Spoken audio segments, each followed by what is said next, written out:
L'économie de l'incertain et de l'information. Dans un monde de plus en plus complexe, marqué par des chocs climatiques, des crises économiques, des pandémies et une explosion des données, une question s'impose avec force. Comment prendre des décisions optimales dans un contexte d'incertitude ? C'est là qu'intervient l'économie de l'incertain et de l'information, un champ passionnant qui conjugue probabilité, théorie des jeux, statistiques et comportement humain.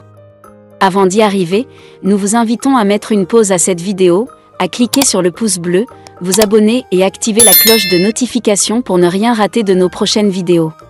Si vous êtes intéressé par plus d'apprentissage, veuillez cliquer sur le lien en description de cette vidéo pour vous inscrire à la prochaine session de notre formation en économétrie et techniques quantitatives.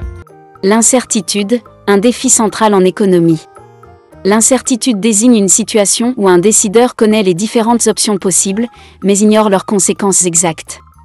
On distingue deux grands types. Le risque mesurable, où les probabilités des événements sont connues. Par exemple, les jeux de hasard ou les assurances. L'incertitude radicale, où même les probabilités sont inconnues, comme dans le cas d'une pandémie émergente ou d'un nouveau marché. Exemple, un agriculteur doit choisir entre planter du riz ou du maïs, sans connaître à l'avance la pluviométrie de la saison. La modélisation des incertitudes. Pour mieux comprendre et anticiper ces incertitudes, les économistes utilisent des distributions de probabilités. Les lois discrètes, comme la loi binomiale ou de Poisson, pour des événements comptables, comme le nombre de clients par heure. Les lois continues, comme la loi normale ou exponentielle, utiles pour des variables comme le revenu ou la durée de vie d'un produit. Ces outils permettent d'estimer les risques, de calculer des espérances de gains et de faire des prévisions éclairées. L'information, un bien économique stratégique. L'information a le pouvoir de réduire l'incertitude, mais elle est rarement parfaite. Elle peut être coûteuse à obtenir, imparfaite ou asymétrique. C'est ce dernier point, l'asymétrie d'information, qui est au cœur de nombreuses défaillances de marché. Deux concepts clés illustrent cela, la sélection adverse et l'aléa moral. La sélection adverse. La sélection adverse survient avant la signature d'un contrat, lorsque l'une des parties détient une information que l'autre n'a pas. Prenons l'exemple d'un contrat d'assurance santé. L'assureur ignore si le souscripteur est en bonne santé ou non. En proposant une prime moyenne, il attire principalement les profils les plus risqués. Les individus en bonne santé, eux, se retirent du marché. Résultat, le risque moyen augmente, les primes montent, et l'équilibre du marché se dégrade. Pour limiter ce phénomène, on utilise des signaux comme les diplômes, les dossiers médicaux ou les historiques de paiement.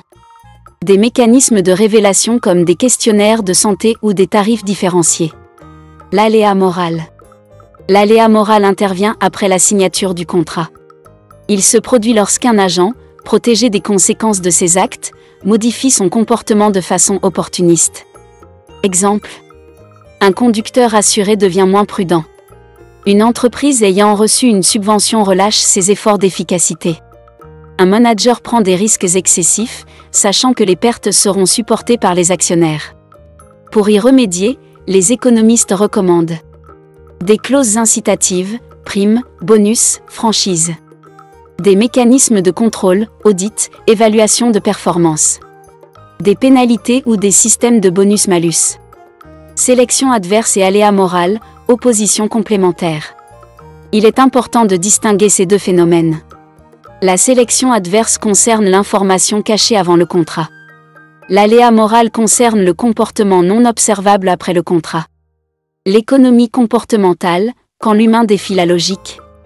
Même avec l'information disponible, les individus ne prennent pas toujours les décisions rationnelles. Les travaux de Daniel Kahneman et Amos Tversky ont mis en évidence plusieurs biais cognitifs. L'aversion au risque. La surestimation des faibles probabilités. L'ancrage mental, ou tendance à s'appuyer excessivement sur une information initiale. Ces biais expliquent de nombreux comportements irrationnels, tant dans l'épargne que dans la consommation ou les choix d'investissement. Des applications concrètes.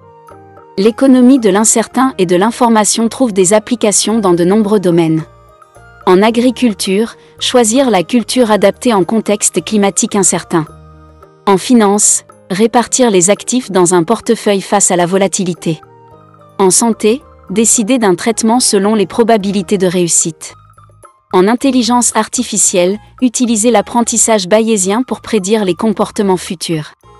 En conclusion, l'économie de l'incertain et de l'information nous apprend à vivre avec l'imprévisible.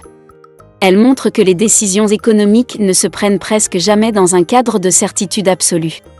En combinant outils statistiques, analyse comportementale et mécanismes incitatifs, elle permet de mieux comprendre pourquoi les marchés échouent parfois, comment améliorer les contrats et les politiques publiques, et comment bâtir un système plus efficace et plus équitable.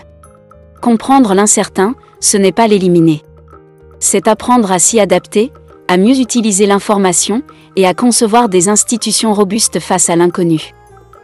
Si vous êtes intéressé par plus d'apprentissage, veuillez cliquer sur le lien en description de cette vidéo pour vous inscrire à la prochaine session de notre formation en économétrie et technique quantitative.